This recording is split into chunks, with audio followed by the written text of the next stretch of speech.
Welcome to the Artist Advisory Hotline, the podcast for artists who want valuable guidance and honest answers on how to grow their careers and develop their new project from leading art world experts and artists. Here's your host and founder of the Artist Advisory, Marina Granger. Tune in as she gets you the answers you deserve.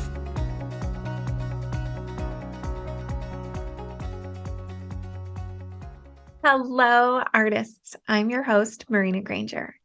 Today, we have a very cool interview with artist Kristin Reed, who I have had such a pleasure working with and getting to know over the years. I first learned about Kristin as an artist and then later became aware that she is a Reiki Master. And for those of you who don't know what Reiki is out there, a Reiki is, let's say it's like a compound word, Rei and Ki. And Rei is like this royal or divine, and Ki is a type of energy. So the idea behind Reiki is that it is divine energy or royal, like this superior type of energy that is channeled in through a Reiki practitioner onto a situation or onto a person, and that energy knows where to go to heal what needs to be healed. Right. And so when I first learned that Kristin was a Reiki master, I didn't know very much about Reiki. All I knew was that you maybe it was about holding your hand over a person's body, and it would feel warm and that person would get healed. Right. That's all I knew. But now that Kristin has trained me as a Reiki master, and I'll tell you a little bit about how we got into that, I know a little bit more about what Reiki is that I'm able to share with you on this podcast. But ever since I learned Reiki with Kristin, I have also developed an ability to read the pain in people's aura and also to heal that pain. And so this is sort of like being a medical intuitive. So for those of you who follow me on Instagram, you see that maybe that's in my bio. You see it says medical intuitive. And I am going to learn a little bit more about that as well going forward. I just signed up for a retreat at the Omega Institute in September with Kimberly Meredith, who's an amazing medical intuitive and author. So maybe I'll get her to come on the podcast to talk to you guys too. But I got to tell you about this experience that I had. I mentioned it in the interview. And so after training in Reiki with Kristin, which it was amazing, I realized I could tell where people feel pain. And one of my first experiences around all of this was my friend said, hey, our friend is suffering from extreme tooth pain. And this was like almost 1 a.m. And so she couldn't really go anywhere. She didn't have health insurance and she needed surgery on that tooth, but kept putting it off because it was one of those things where like it didn't hurt, but it was like a disaster waiting to happen. I don't know if you can relate. But I can. So anyway, I start to do a remote Reiki session on this friend with the tooth pain. And I can tell right away which tooth it is. She hasn't told me. So I just follow my intuition. And I'm like, okay, you need to hold your hand this way over that tooth.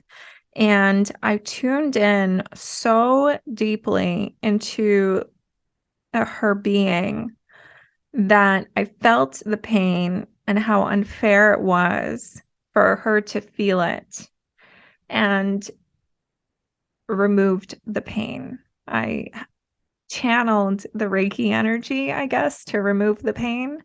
But exactly what I did, I am still learning to figure out. But I have since done it several times to any close friend of mine or somebody I know. Really, I don't do this commercially at all. But I'm like, well, if you're feeling this way, I can fix that for you. And it's super rewarding. And I have Kristin to thank for that. So thank you. But I also have been using Reiki and the information I learned in Reiki to help some of my clients. So recently I was working one-to-one with a very talented artist, and I thought, what I'm going to do is I'm going to create a crystal grid for the situation of this artist finding a gallery that will get her to a place where she wants to go. And I listed her goals, being very non-specific about which type of gallery, right? Because you never know, right? The universe, like I said, is your parent, and it decides for you what is best for you at the time. So I did this, I charged the crystal grid, and on the, you charge it every day. And on the second day, she sent an email to a very good gallery that is outside of the US, but participates in art fairs internationally, and seemed like a very good fit. And I actually told her which gallery, right? I was like, hey, you got to email this gallery. And she did. And instantly she got a very positive email back from them. And while I know that it would have happened for her eventually, I think that creating that crystal grid made it happen sooner for her. So I am starting to incorporate crystal grids into everything I do. And you might as well, if you don't really want to drink the Kool-Aid, so to speak, you don't have to, because it's not going to hurt either way. It's like Pascal's wager, right? Which is, you might as well try it because there's no harm in it, but there might be a harm in it, and if you don't believe it, right? When it's like that philosopher was talking about whether or not to believe in God and be pious, right? So I have been doing crystal grids. So like if I teach a free master class or something, the last time I did it, I actually put together a crystal grid and charged it up. And I was like, I just want the artists in the class who show up to learn as much as possible from the information I teach them in this master class. So that was really fun. And I think it worked because I got a lot of great feedback. But anyway, enough about me. I just wanted to introduce you into the concept, into our mindset today. But here we have a really cool interview with Kristin Reed, and her work is so very much charged up with this special energy, right? And she's going to tell us about it, and you can learn more about her. All of the information is in the show notes, and here we go.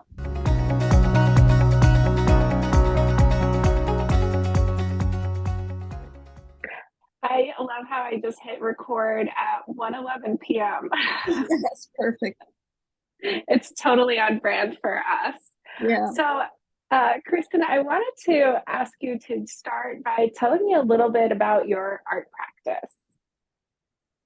Okay.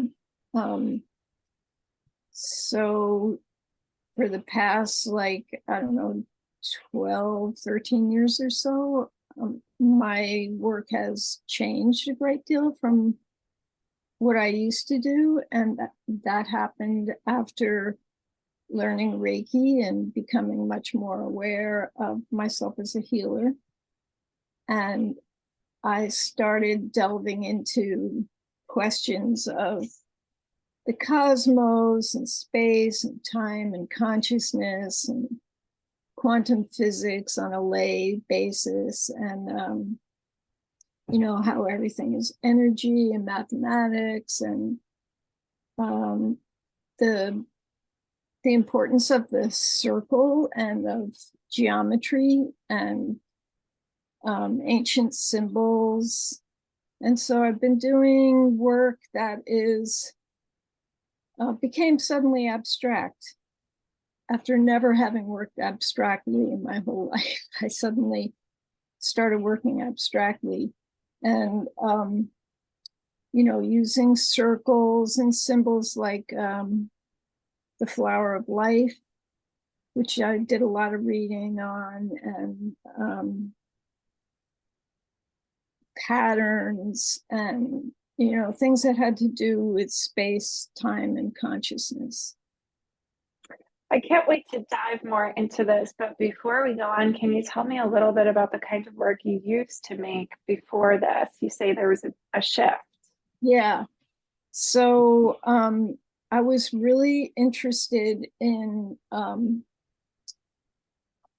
public art and doing things that were more activist in nature.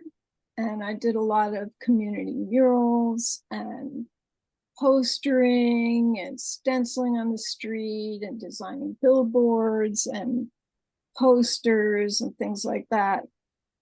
And it was all about, like changing the world. And what happened was in 2005, I took a Reiki class, and I didn't do it intentionally, like a lot of people decide, okay, now I'm going to do this. But my whole life, I had been feeling like I wanted to do something that was bigger than myself. And I had a friend that kind of dragged me to Sedona to a Reiki class, and I was very skeptical about it. But it changed my life. And ever since then, it's changed my art. And I no longer do like these hard-edged social political themes. Instead, I'm sort of more interested in the cosmos and energy and space, time, and consciousness and those kind of things.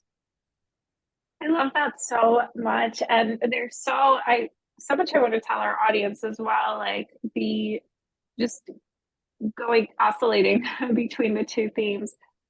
First of all, I think they're fully connected because one way or the other, you're a healer, right? Whether it's through your work for the community, through your work with Reiki, or through the current artwork, which is geared towards healing in general with these sacred symbols. So one thing I gotta say is, Kristin, I've known you, I think, for several years now. And when I first got to know you, I learned a lot about your work from the 80s, right? Like all this activist kind of work. And I was walking around my neighborhood now, which is the Village, the East Village in New York, and imagining where your murals would be. As a matter of fact, one of them was very likely just a stone's throw outside my window.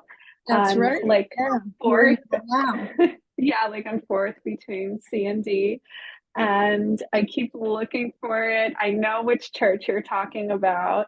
I think it's still there.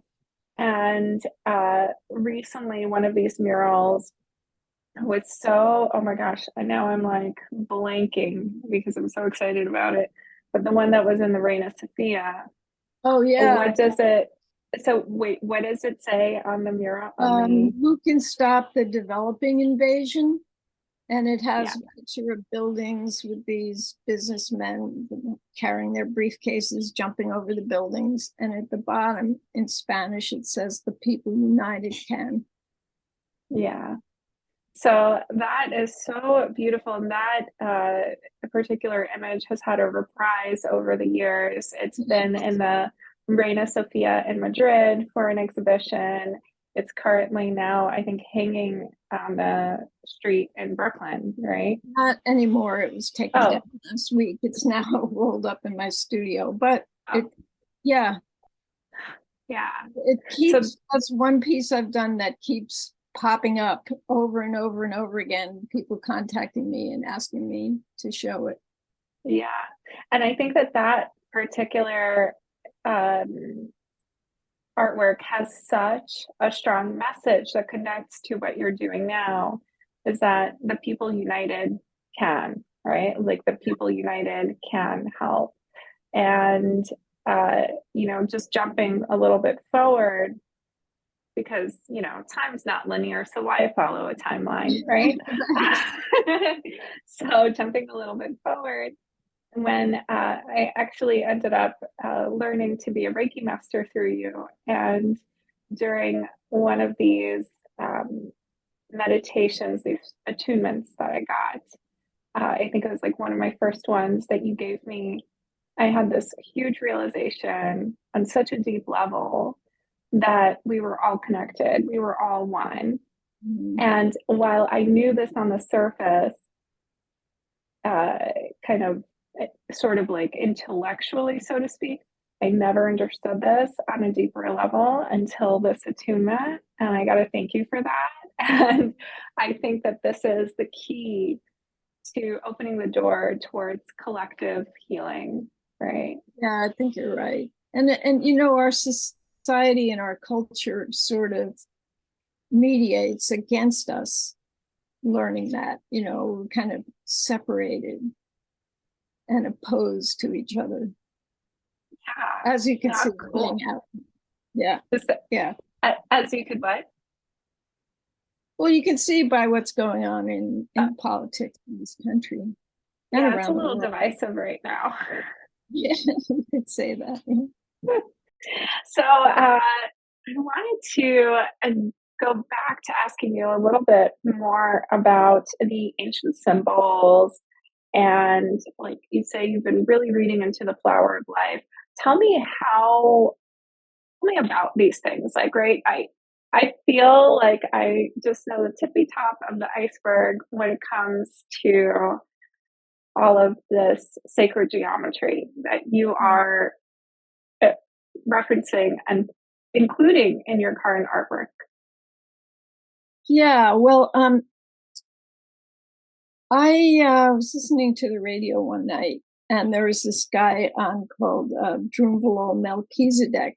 And he was talking on the radio, and he mentioned some of his books, and he was talking about the flower of life, and he has 2 volumes about the flower of life. So this was in late November, and I was thinking, okay, I got this show was in the middle of the night, and I got up and I wrote down the books. And then Christmas came around, and my mother gave me the 2 volumes of The Flower of Life. And I'm like, how did you know? Because I had never said anything to her. And she said, well, she was in some bookstore, and they had a table of new and noteworthy or something. And she thought, oh, Kristin would like these. And so it was almost like the universe wanted me to know about this. And, it threw these things at me. And I find that often happens, when you're tuned in on a certain level to something and you want to know more about it, it presents itself to you in different ways if you're paying attention. So the flower of life is a symbol that was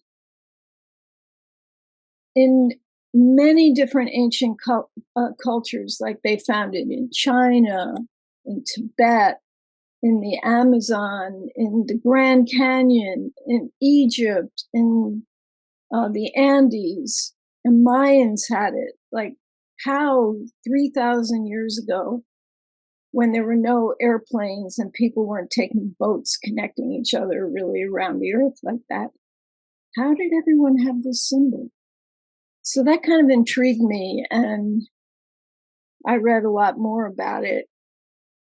And quantum physicists are now, some of them, looking at the flower of life as a symbol that mathematically denotes all of the unity of the earth and the universe and the power of creation.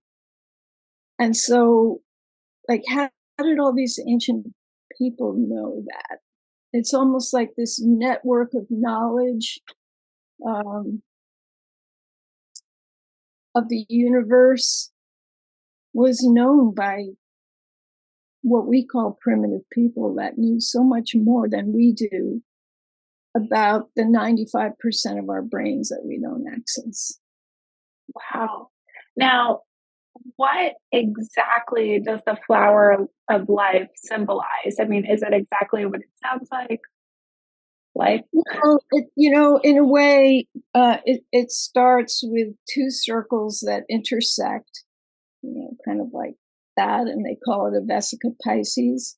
And then when you add more circles onto that, they call it the germ of life. And then there's the seed of life when you add a few more on, and then it becomes the flower. And so it is supposed to be the mathematics of conception and multiplication and all of creation, which is sort of like a background pattern of everything that exists on a cellular and even smaller, the discrete particles of quantum physics, all the way out to the largest exploding nebula in the universe. That pattern exists everywhere. Interesting. So it's just resonating through it. And, first of all, I got to say, was your mom spiritual at all? Or Oh, she was very Christian. okay, So spiritual, following, Christianity. Yeah. But I got to say to our listeners, there's no such thing as a coincidence. It is pure, or this is synchronicity at its finest. Maybe even manifesting at its finest, because you heard about this flower of life, you were so interested in it, and then suddenly you're gifted this book about it. Yeah. 2 volumes. Wow. Wait, when was this, in 2005 or before your Reiki experience? When was this? This must have been, no, I think it was later than that, maybe like 2008 or something like that. I had been doing Reiki for a while. I started doing Reiki in 2005. Yeah.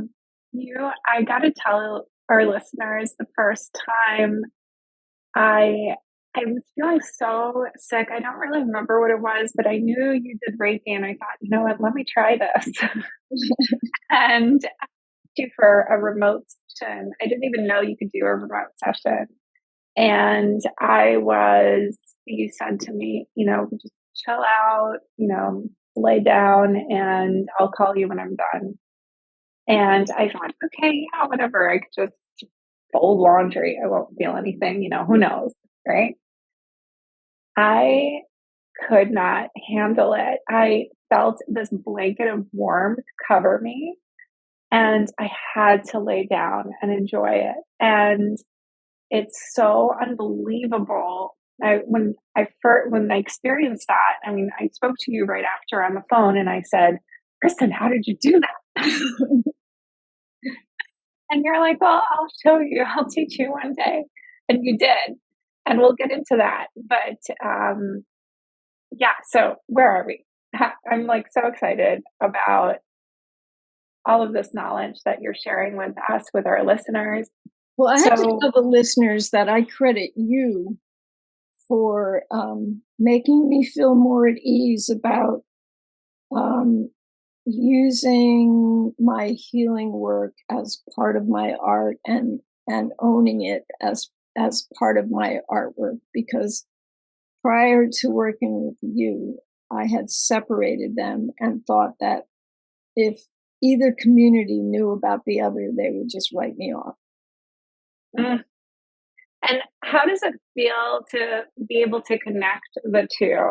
Well, it's great, because I really feel like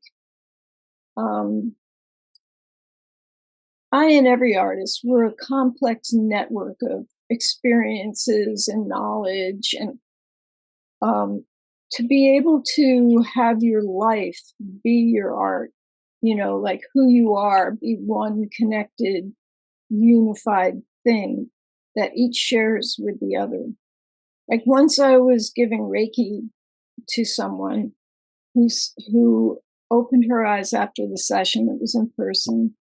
And she said, and I asked her what she experienced, and she said, I saw all this luminous geometry And that became my Instagram handle. All right, everybody, you can find Kristin on Instagram at Luminous Geometry. Yeah, because that's what I see, actually. I'm sort of, there are many different ways to connect with your intuition, and Reiki helps you connect with and fortifies your intuition. And my intuition is very visual. And because I spend my days in the studio drawing circles and, using paint, and color is very important to me. That's what I'm doing in my studio. So those of you who are artists and spend your day doing something, when you close your eyes, that's what you see. And so I would come back from working in my studio and do a Reiki session. And that person saw the way I saw the energy in her body and in her aura. Wow. Wow, that's so So powerful. being able to be one person that has all these different, facets and connected things in their life, and to be able to have that all at once and work with it is like so much better than the way I tried to separate things.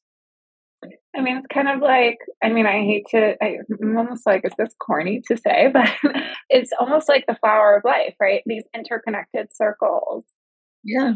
coming together to form a whole, right? Mm-hmm. To form a new configuration. Yeah. And Kristin, can I ask you,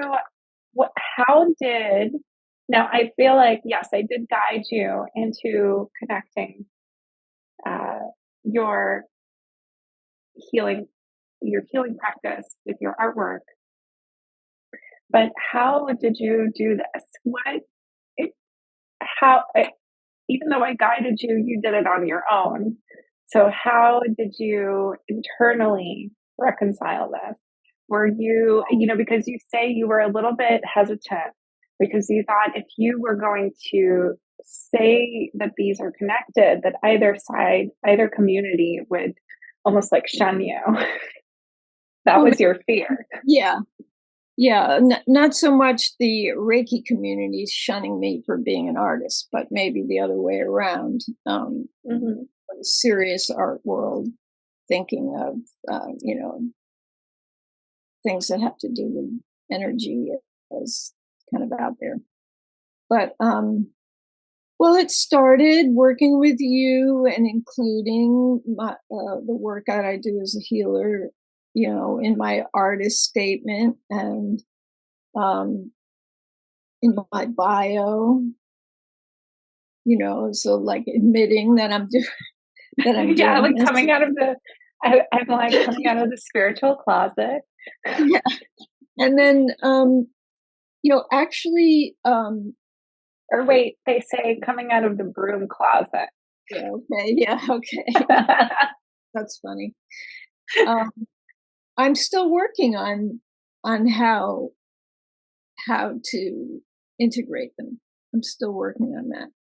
But one of the things that happened was because of a piece that piece we were talking about that I did in 1986 as a billboard about gentrification, and that popping up again, I started to think about the work that I did years ago, and I was doing sort of abstract spaces, but not so much as now. But in them would be these figures that were relating to the space that they're in. So I started thinking, well, why don't I, bring that back in? That's a big part of me also. So I started like putting kind of, not like realistic figures, but almost symbolic figures into my work that I do work about the environment and the extinction of species, which I think is the issue of our times. everything else kind of tucks into that. If we don't save the earth, we're goners. Yeah. Yeah. And there's a recent event in New York City. I mean, it literally happened this week that really opened my eyes to this. There's millions of acres on fire in Canada. Yeah. And all of this kind of ash and air has moved into the Northeast, right? And on Wednesday, the air quality was close to 400, which is unbelievable in New York City. Hazardous. It's a So hazardous. hazardous zone. I think it went up to 413 or something like that. So bad. And, you know, after I got over thinking about how, you know, maybe the apocalypse was coming, I was really spiraling there. The next thing I thought about was of the animals in the fires. I mean, these are their homes, right? Like they're in the forest. Where are they going to go? And it's just so sad. And I was talking to, I can't remember where this person exactly is, but she's in the suburbs kind of New York. And she was saying that at one point she noticed that the animals were leaving the forest because they didn't know where the burning smell was coming from. And you could see like a deer and a fawn like come out and little foxes and everything. So that was a big wake up call. This happened with tsunamis, you know, tsunamis that were coming, and the animals, the people didn't know, but the animals just started hightailing it to higher ground. Yeah. Yeah. Oh, what a wake up call. So, so Kristin, do you want to talk more about this? But I have a burning question. Oh gosh, no pun intended, of course. Yikes. And that is, you know, you said that once you were going to connect your Reiki with your artwork, that perhaps you were scared that the art community would not accept this, right? Or think of you differently. And has that been the case? I don't really think so. No. Yeah. And what has the reception been thus far? I haven't noticed a reception one way or the other, except from people like you who are real tuned into energy, and you know, I can mention that we did a swap of Reiki classes for feng shui consultation in my home and studio, and that has kind of affected the way I'm working too, and the way I'm living. Yeah, I'm going to talk a little bit about that because how did this all kind of like magically aligned? You asked me if you know, you were interested in getting a feng shui consultation, and I practiced classical Chinese feng shui, and was trained under the guidance of Grand Master Francis Liao, who, if you're into feng shui, it's a big deal. And so I'm very lucky to have done that. But I said, yeah, sure, I could do it. And you said to me, well, would you be interested in a trade? I can train you in Reiki 1 and 2, which is a weekend long training in your home. And normally, you know, energetically, I always say to myself, I'm like, I can't do trades because I want to tell the universe that I'm interested in the flow of money, right? But something told me I had to do this. I absolutely had to do this. And before this, I only had that one Reiki session with you that was remote. And I barely knew anything about Reiki. And you taught me so much. You completely opened up the channel for me. I mean, it's amazing. I'm happy to hear that. It was everything. And so I went over to your house and I started doing my, feng shui consult, which is different than, it's very personal. Like every single layout is as particular as a fingerprint, right? Like your home is like your fingerprint. So everyone's feng shui is different. So when you go online and you read these generalized feng shui things like, oh, your left corner is the southwest and your business corner is, I don't know, the north or whatever, right? I don't even know what those corners are because that's not the kind of feng shui I do. So I go over to Kristin's house and I do my calculations and I check, the first thing I do is I check the facing direction on the compass of her house. And I check it, several times and I'm like, this can't be. Yeah, you came inside looking like a ghost. I was like, this can't be. I don't know. I don't know what to do. Yeah, I have to tell you. Yes.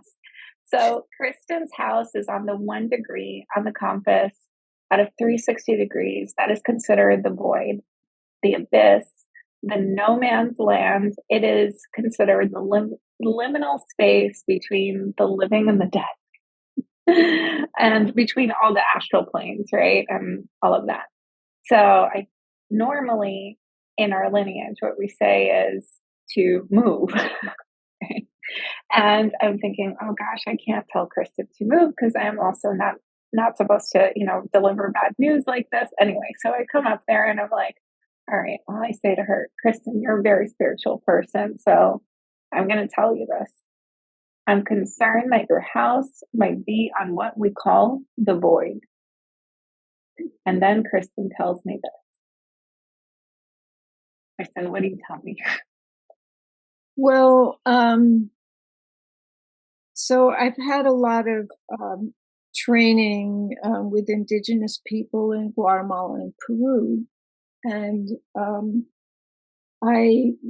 with my Reiki, I work with a lot of shamanic. I'm not a shaman. I'm far from that. But that's where shamans live.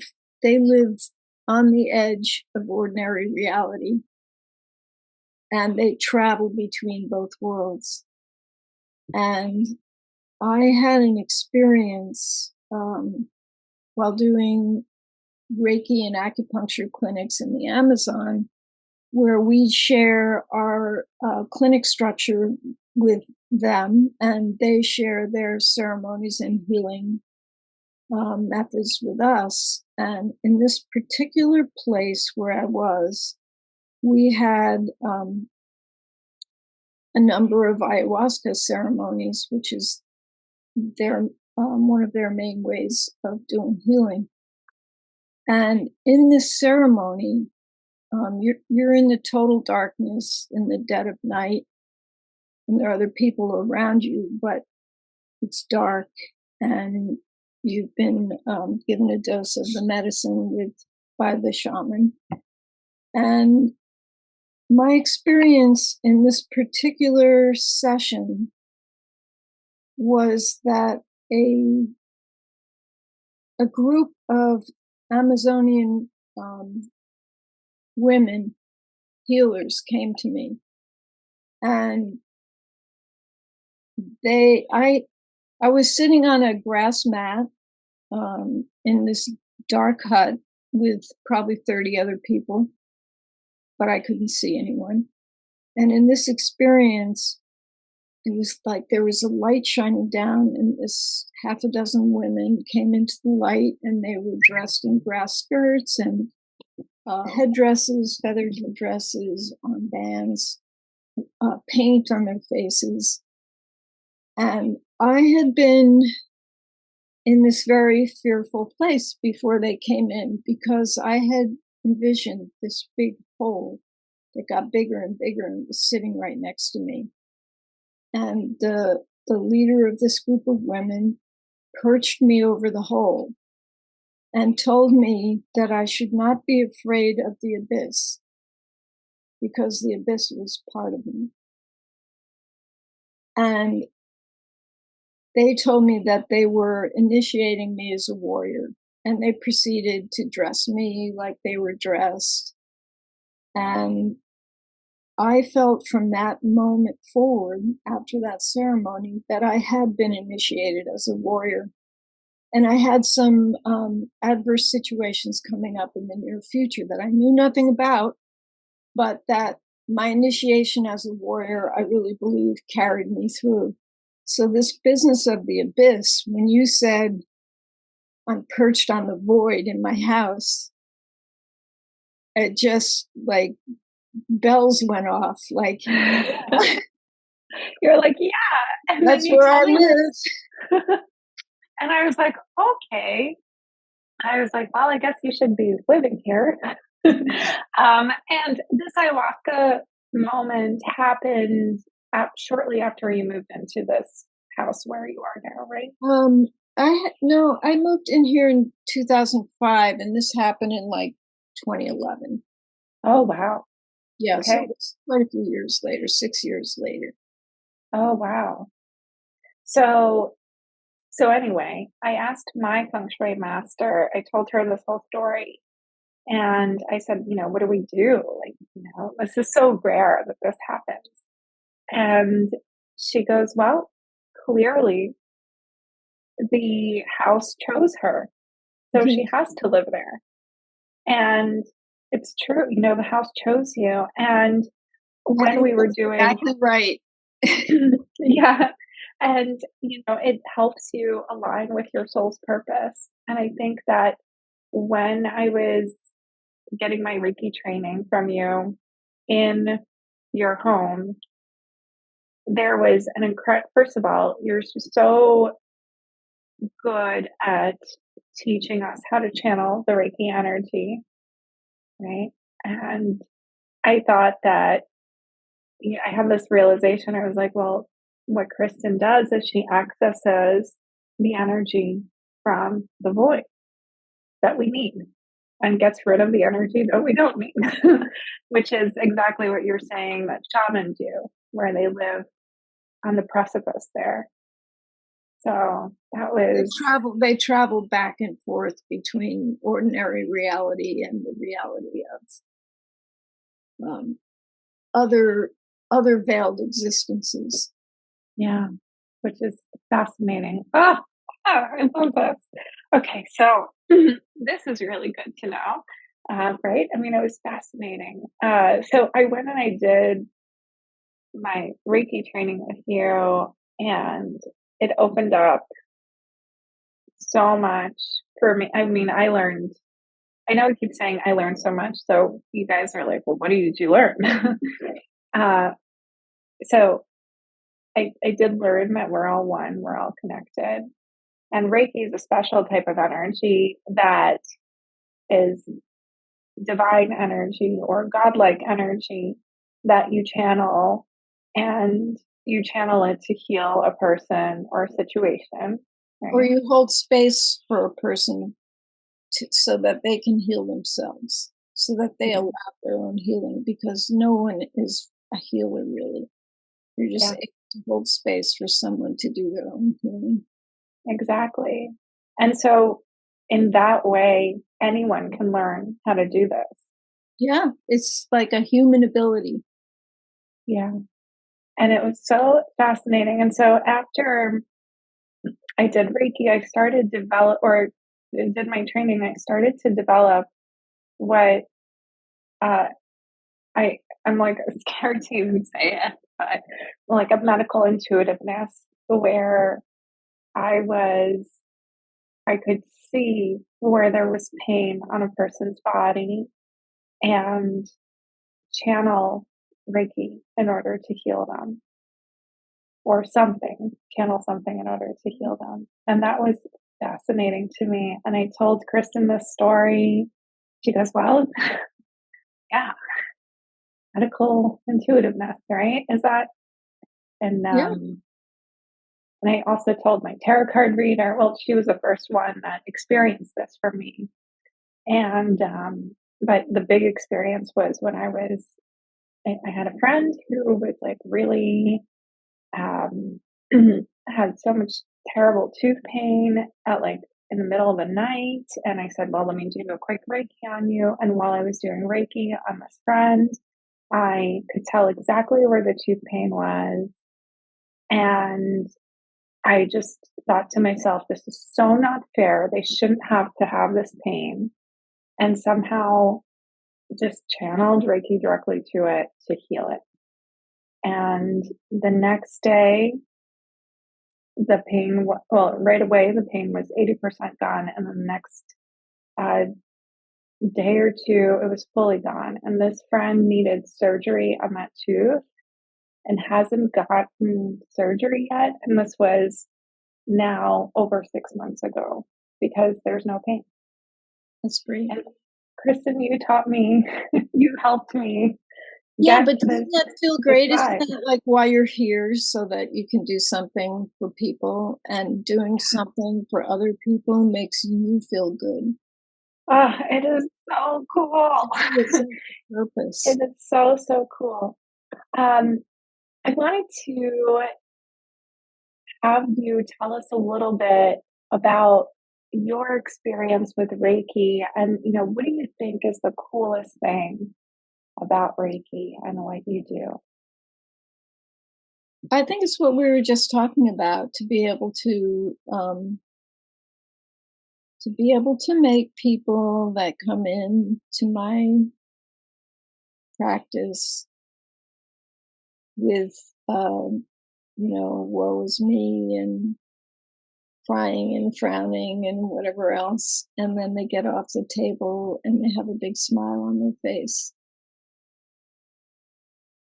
I think that's the best thing about it.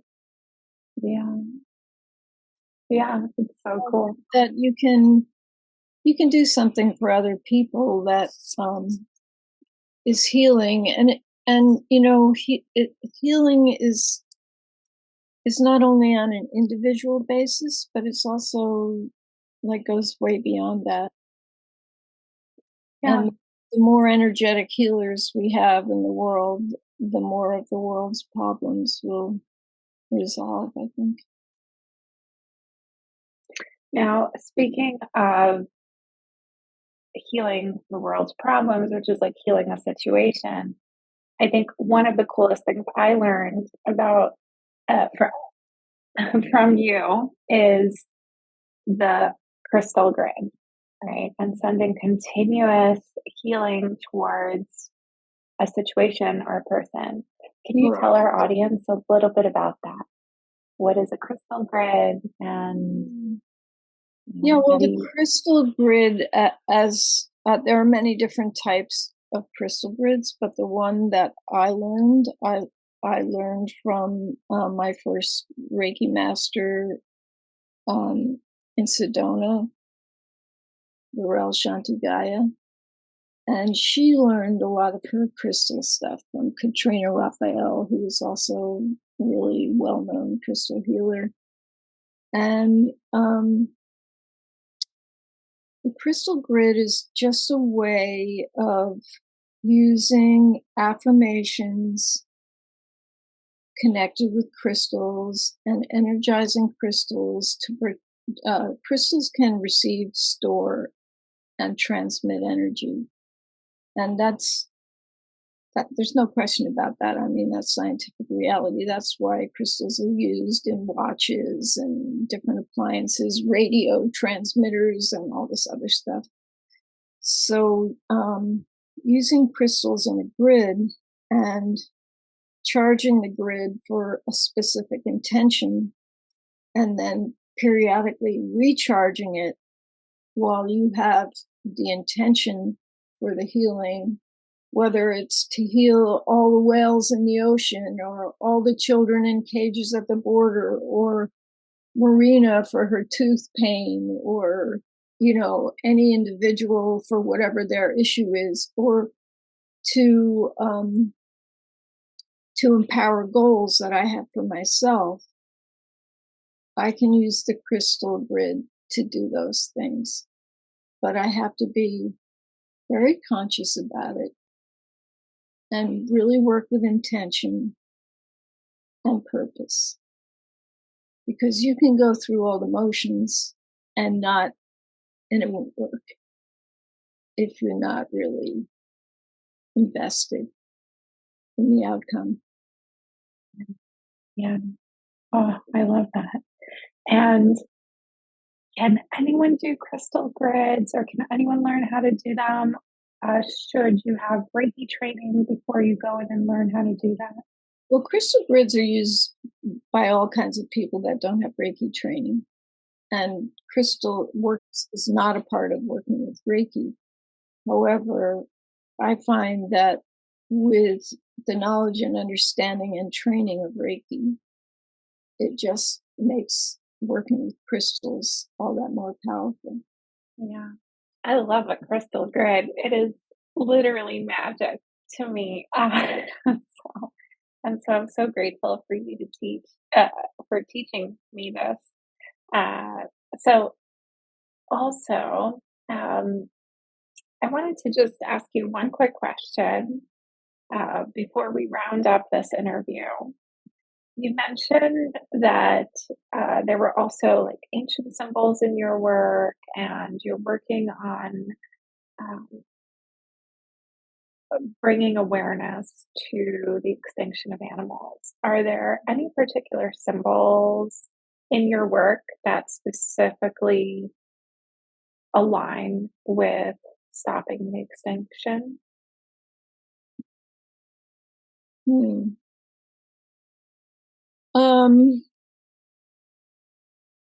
The Reiki symbols that I use are considered secret and sacred by the practitioners and have been traditionally, although you can go on in the internet and find them and, but you can't really use them because you have not been attuned to them.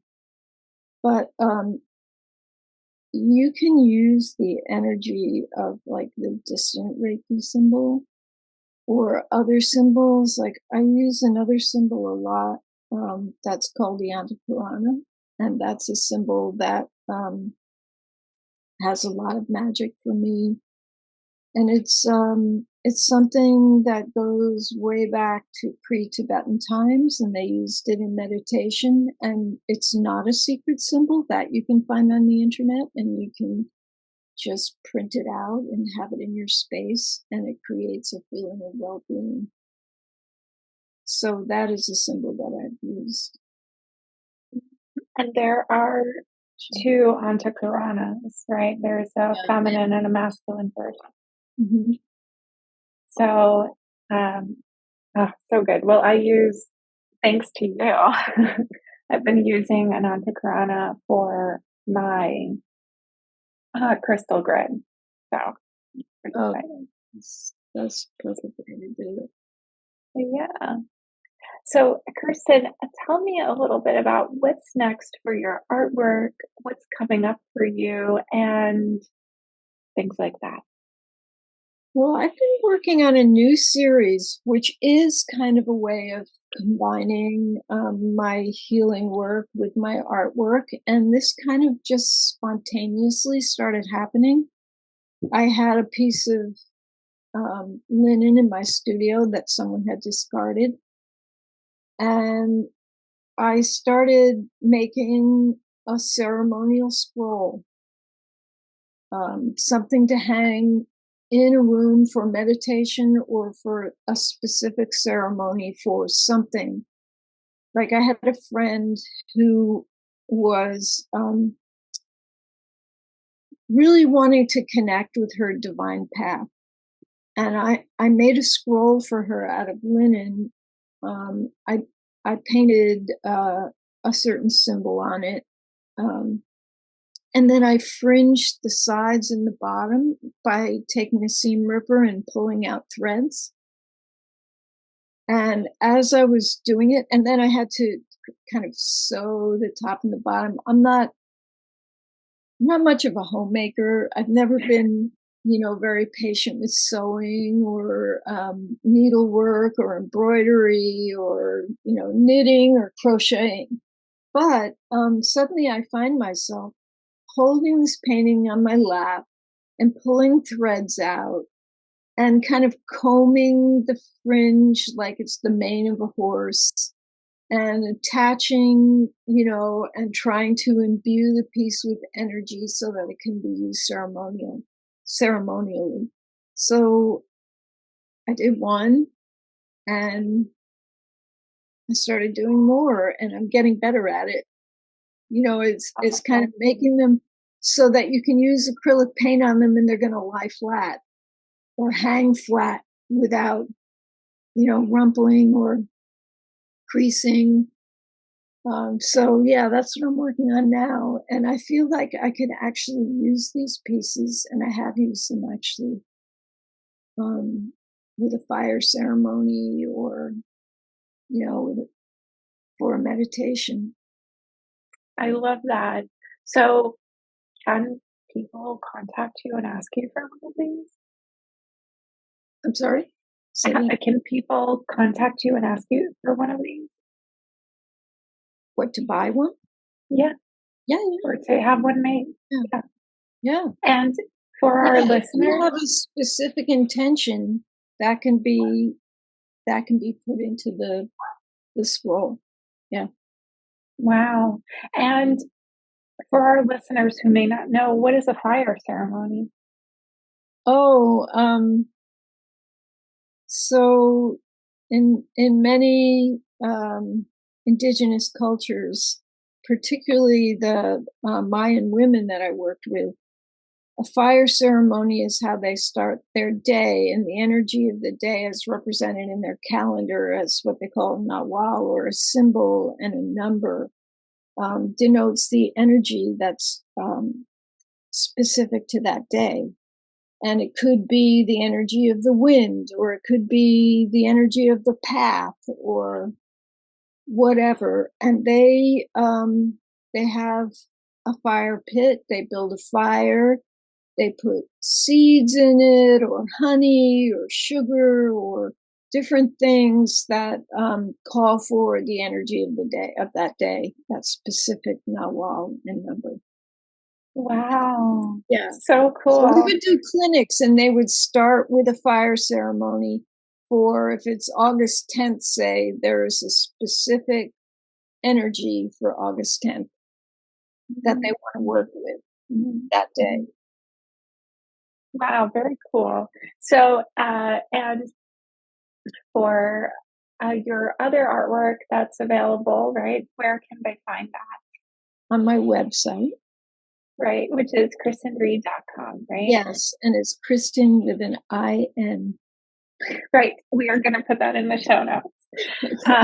And when it comes to Reiki, how can people book a session with you? How can they learn Reiki from you, or more about your practice? Okay, so my Reiki website is healingreikibrooklyn.com, and I can be reached through there.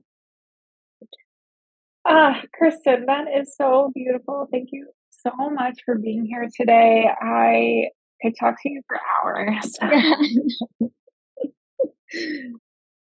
Fun sharing this with you, and I thank you for all that you've helped me with. Thank you so much for listening. Support your community by sharing this podcast, leaving a review, and follow The Artist Advisory on Instagram at @the_artist_advisory, and visit us online at www.theartistadvisory.com.